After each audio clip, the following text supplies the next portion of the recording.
All right, so this is 10-6, and we're going to be looking at permutations, combinations, and the counting principle. Now, the fundamental counting principle is the number of ways that a series of events can occur, and we're going to be multiplying the number of ways each thing can occur. So, for example, if we have 6 pairs of jeans, 10 shirts, and 4 pairs of shoes, how many outfits can we make? Well, for each pair of jeans, we can choose 10 different shirts, and so we could make a chart here.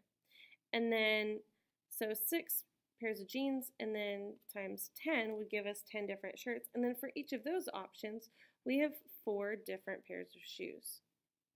So the number of outfits that we can make would be 6 times 4 times 10. It's going to be 240 outfits.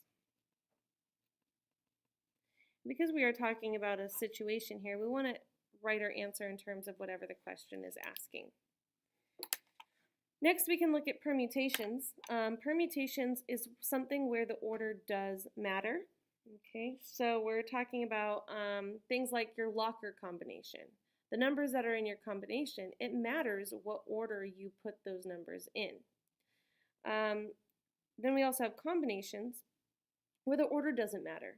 For example, if I said in all of my pre-calc classes, I'm going to choose 5 people to get automatic A's in the class. No matter what you do, you get an A. Then what you'll do is, it doesn't matter whether you're the first person I choose or the 5th person, you're one of those people to get an A. It doesn't matter what order you were chosen in. Now, unfortunately, that's not really what's going to happen, so we want to make sure that we understand what permutations and combinations are.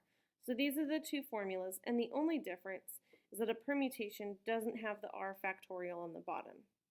So let's go ahead and look at a couple examples.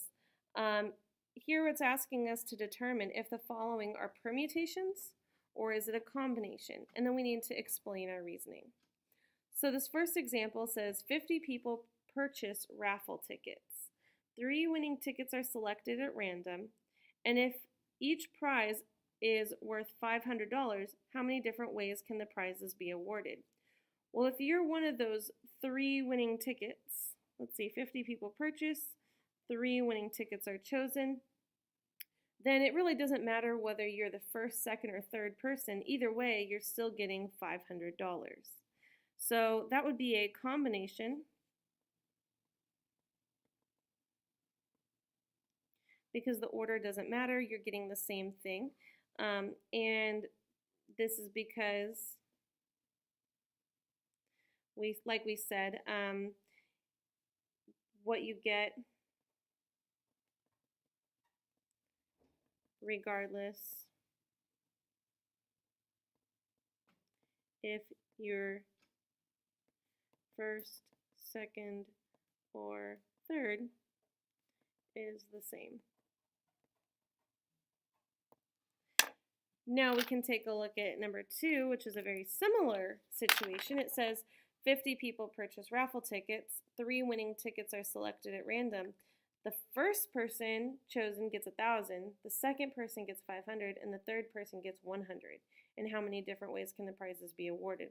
Well, this is going to be a permutation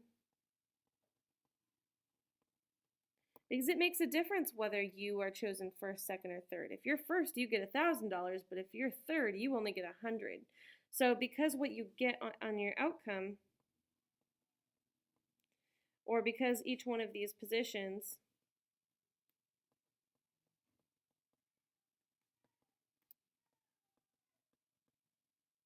because each position is different, the order matters.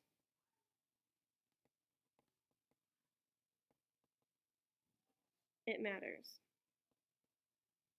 Okay, so that's how we can tell the difference between a permutation and a combination. And that is actually the end of section 6.